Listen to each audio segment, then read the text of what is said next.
नमस्कार दोस्तों, सत्य की खोज में आपका स्वागत है। दोस्तों, वीडियो शुरू करने से पहले आपसे कहना चाहूँगा कि अगर अभी तक आप लोगों ने हमारे चैनल को सब्सक्राइब नहीं किया है तो सबसे पहले लाल वाले बटन पर क्लिक करके चैनल को सब्सक्राइब कर लीजिए और बेल आइकन को दबा दीजिए, जिससे हम जो भी वीडियो बनाएंगे सबसे पहले आपको मिल जाएगा। तो आइए शुरू करते हैं।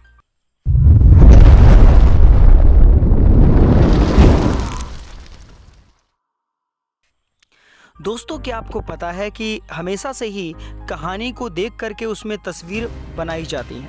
किसी भी पुस्तक को अगर कल्पना के तौर पर लिखा जाता है तो उसमें कहानी जैसी होती है, तस्वीरें वैसी बनती हैं। लेकिन यहाँ पर इन भ्रमवंशियों ने, इन पाखंडवादी लोगों ने जैसी तस्वीरें थी वैसी कहानी लिख करके गढ़ दिया और उनको अलग अलग नामों से प्रचारित करने का काम किया।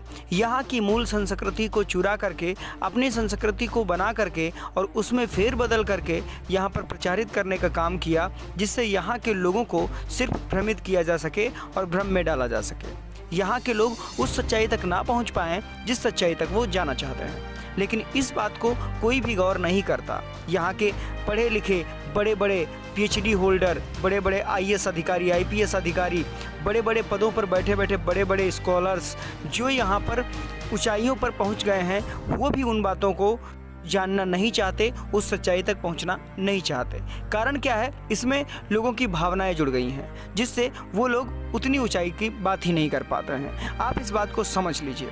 इस वीडियो में हम आपको बताएंगे कि किस प्रकार से इन भ्रमवंशियों ने, इन पाखंडवादी लोगों ने हमारे मूल निवासी संस्कृति की तस्वीरों को देख करके यहाँ पर अपनी कहानियों को गढ़ा है और कहानी में हमारे पात्रों को छुपा करके अपने पात्रों को डालने का काम किया है और हमारी सत्य भरी कहानियों को अपनी काल्पनिक कहानी बनाने का काम किया है। इन बातों को भी समझ लीजिएगा और विचार करिएगा।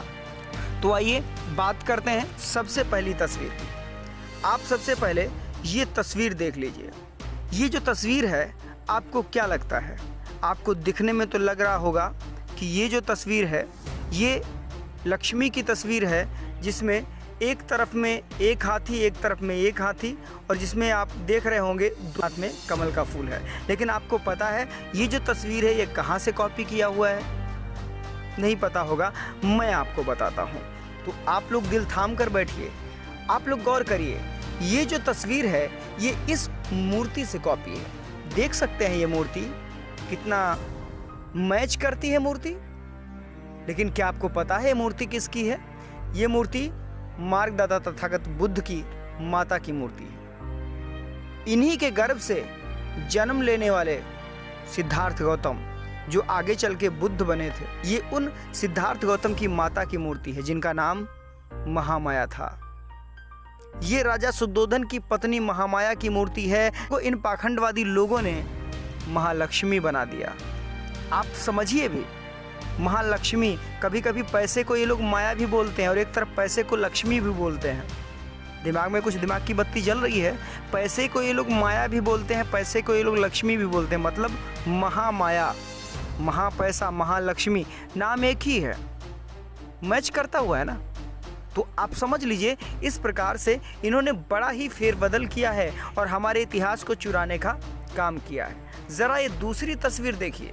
ये जो तस्वीर है ये राम की तस्वीर है, जिनके एक हाथ में धनुष है और एक हाथ आशीर्वाद देने की मुद्रा में हाथ है। दूसरी तस्वीर देख सकते हैं, ये हनुमान की तस्वीर है, जिनके एक हाथ में गदा है लेकिन पीछे पूंछ बनी हुई है और पूंछ ही बिल्कुल ऐसा लग रहा है, बिल्कुल पहले वाली तस्वीर देख लीजिए साइड में और ये साइड में तस्वीर देख लीजिए, बिल्कुल सेम तस्वीर लग रही है। पूंछ लग रहा है कि धनुष जैसी है, लेकिन वो असलियत में पूंछ है।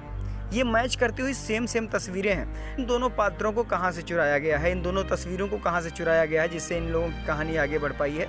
ये तस्वीर आप देख सकते हैं, ये तस्वीर देख सकते हैं। ये जो मूर्ति है, ये मूर्ति आप गौर करके ध्यानपूर्वक देखिएगा। ये मूर्ति पद्मपाणि की मूर्ति है। पद्मपाणि जो कि त्रिरश्मि लेडी नासिक में स्थित है। कि इस मूर्ति की कॉपी मार के इन लोगों ने इन दोनों तस्वीरों को बनाने का काम किया है। देख सकते हैं आप कितनी चोरी की हुई कॉपी है। अब आप लोगों को एक तस्वीर और दिखाते हैं। ये तस्वीर आप देखिए। ये जो तस्वीर देख रहे हैं, आपको एक तस्वीर किसकी लग रही है? ये विष्णु की तस्वीर है।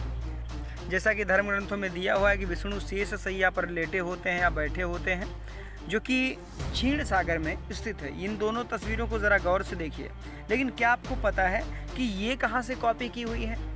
ये भी इस तस्वीर से कॉपी की हुई है। आप देख सकते हैं ये जो तस्वीर है, ये तस्वीर में मार्गदत्ता तथागत गौतम बुद्ध की तस्वीर है। यानी ये मूर्ति, इस मूर्ति से इन्होंने इन तस्वीरों को बनाने का काम किया। ये जो वीडियो मैं आप लोगों को दिखा रहा हूँ, इस वीडियो से काफ़ी लोगों की धार्मिक भावनाएं आहत हो सकती हैं, लेकिन चोरी का माल चोरी का बताने से धार्मिक भावनाएं आहत नहीं होनी चाहिए।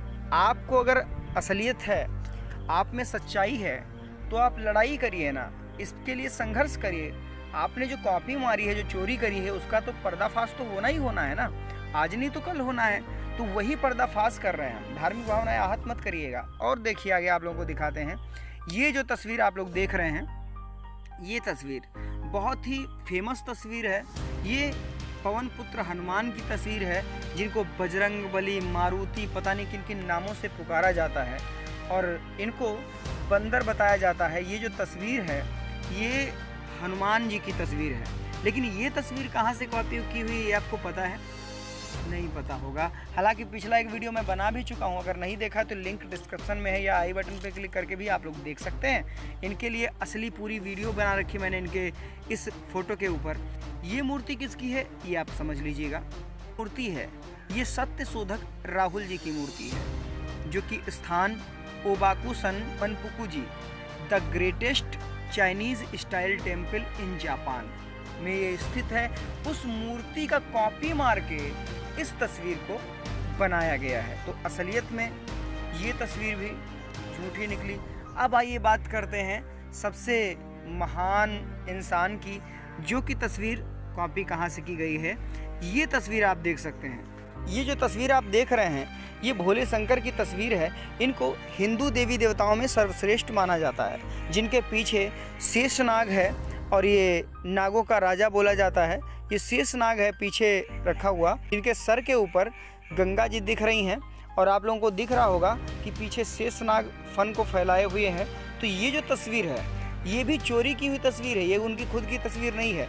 ये तस्वीर इस मूर्ति से कॉपी की हुई है। आप देख सकते हैं किस प्रकार से तथागत गौतम बुद्ध जी बैठे हुए हैं और उनके ऊपर पीछे से कलाकृतियों में बनाया गया ये नाग है। किस प्रकार से ये इस प्रकार से नाग बनाया गया है कि नागवंशियों ने किस प्रकार से तथागत बुद्ध की रक्षा करी थी और हर बार में इनके रक्षक बन करके रहा करते थे।